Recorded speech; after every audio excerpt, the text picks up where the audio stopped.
নাম স্বপন রায়চৌধুরী। আমি ভারতীয় জনতা পার্টি কলকাতা উত্তর শহরতলি জেলার ভাইস প্রেসিডেন্ট। বিধানসভার আগে যেভাবে মাননীয় স্বরাষ্ট্রমন্ত্রী নেতাজি ইন্ডোরে একটা সভা করে গেলেন, কি মনে করছেন কতটা অক্সিজেন পেল ভারতীয় জনতা পার্টির কর্মীরা? দেখুন, সবার প্রথমে আপনাকে বলি, সারা দেশ যেটা নিয়ে চিন্তিত, প্রধানমন্ত্রী নরেন্দ্র মোদী, অমিত শাহজি সবাই যে বিষয়ে চিন্তিত, সেটা হচ্ছে যে অনুপ্রবেশ।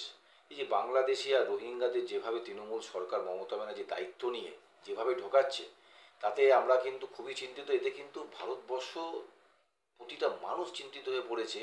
যেভাবে এরা ঢুকে এখানে অরাজকতা শুরু করেছে, তারপর যেভাবে এদের নামে ভোটার কার্ড বানিয়ে দেওয়া হচ্ছে, রেশন কার্ড, আধার কার্ড, প্যান কার্ড যেভাবে তৈরি হচ্ছে, আগামী দিন কিন্তু ভোট পেতে তৃণমূল সরকারকে ভোটের জন্য তারা কিন্তু বাংলাদেশে পরিণত করে দিচ্ছে বাংলাকে। আর ভারতীয় জনতা পার্টির প্রতিটা কর্মী দেখুন, সবাই রাস্তায় নেমেছে। আমরা চাই, আমরা দেশের জন্য আমরা লড়াই করি। আমরা চাই পশ্চিমবঙ্গের মানুষকে কাছে একটাই আমাদের কাছে অ্যাপিল, যে এবার যেন আমাদেরকে নিয়ে চিন্তাভাবনা করে, যে কি কারণ একটাই, যে পশ্চিমবঙ্গের যে অবস্থা এখন এই মুহূর্তে, তাতে কিন্তু মানুষ ভালো নেই, মানুষ খুবই চিন্তিত। আর সব থেকে বড় কথা হচ্ছে শিক্ষা, স্বাস্থ্য, যেভাবে অরাজকতা, যেভাবে চুরি হচ্ছে, যেভাবে ডাকাতি হচ্ছে, আর এর চিন্তার বাইরে মানুষ আমাদের সাথে আছে। আবার 2026-এ পরিবর্তন হবে, এই ব্যাপারে একদম নিশ্চিন্ত।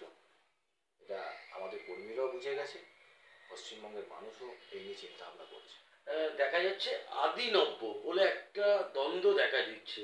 কারণটা বলার একটাই কারণ, যেভাবে আপনার পুরনো কর্মীরা যেভাবে বসে যাচ্ছে, যারা নতুন আসছে তাদেরকে বেশি গুরুত্ব দেওয়া হচ্ছে। কি বলবেন আজকে?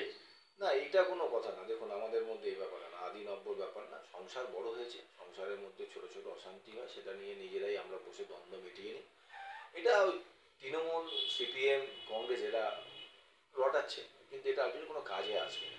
যারা যারা দল ছেড়ে অন্য দলে যাচ্ছে, কিংবা অন্য দল থেকে যারা এ দলে আসছে, তাদের গুরুত্বটা বেশি হচ্ছে। পুরনো কর্মীদের বক্তব্য একটাই, যখন কি মনে করছেন, যখন জনবল আপনার চলে গেল, টিএমসিতে যোগদান করলেন, তো বিজেপির ভেতরে কোনো ঘাটতি হয়েছিল? ঘাটতি দেখুন না, আমি আপনাকে একটা কথা বলি, যারা অন্য দল থেকে আমাদের দলে আসছে, যে আমাদের দলের যে চিন্তাভাবনা আছে, আমাদের যে একটা শ্যামাপ্রসাদ মুখার্জির যে চিন্তাভাবনা, যে চিন্তাভাবনা নিয়ে আমরা পশ্চিমবঙ্গে বিজেপিকে ক্ষমতায় আনতে চাইছি, সেই চিন্তাভাবনার মধ্যে যারা এসে জুড়তে পারছে না, তারা চলে যাচ্ছে। এই নিয়ে আমরা খুব একটা চিন্তিত নই, কেননা আমাদের পার্টি অনেক বড় পার্টি।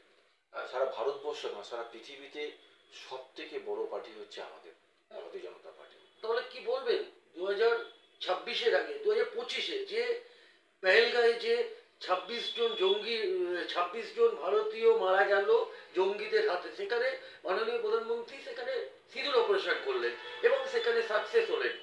আপনার দলের লোক, সেখানে কোনো এক মন্ত্রী সেখানে সেই মহিলাটিকে সন্ত্রাসবাদীর বোন বলে আখ্যা দিচ্ছে।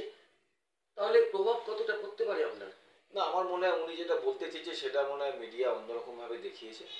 আর এই ব্যাপারটা নিয়ে অতটা আমরা চিন্তিত নেই, কেন প্রধানমন্ত্রী যেভাবে ভারতবর্ষের বুকে দাঁড়িয়ে এই পাকিস্তান, বাংলাদেশ, তারপরে পাশে যে ধরুন আপনি যে চিন্তা করেন, পাশে আরও যে দেশগুলো আছে, তাদেরকে যেভাবে আমাদের 140 কোটি মানুষকে আগলে রেখেছে, আমাদের সেনাবাহিনী দিয়ে যে লড়াই দিয়েছে, তার লড়াই উপযুক্ত একদম সঠিক উত্তর পেয়ে গেছে পাকিস্তান। ওদের ঘরে ঢুকে গিয়ে মেরে এসছে, 100 কিলোমিটার ঘরে ঢুকে মেরে এসছে। প্রধানমন্ত্রী বলেছিল ঘর মে ঘুষকে মারেঙ্গে, তো ঘরে ঢুকে মেরে আমাদেরকে দেখিয়ে দিয়েছে যে হ্যাঁ, আমাদের দেশ এখন কেউ চোখ তাকাবে না আমাদের দিকে, কারণ চোখ তুলে তাকালে আমরা তার চোখ উপড়ে নেওয়ার মতো ক্ষমতা আমাদের আছে। তাহলে ডোনাল্ড ট্রাম্পের কারণে মধ্যস্থতা করতে বাধ্য হলেন কেন? না না, এটা কোনো ভুল। এটা ডোনাল্ড ট্রাম্প কেন এখানে আসবে? আমাদের দেশের প্রথমে নরেন্দ্র মোদী, উনি একাই 100, ওনার জন্য ডোনাল্ড ট্রাম্প লাগে না। ওটা কেউ মিডিয়ারা ভুল বোঝাচ্ছে।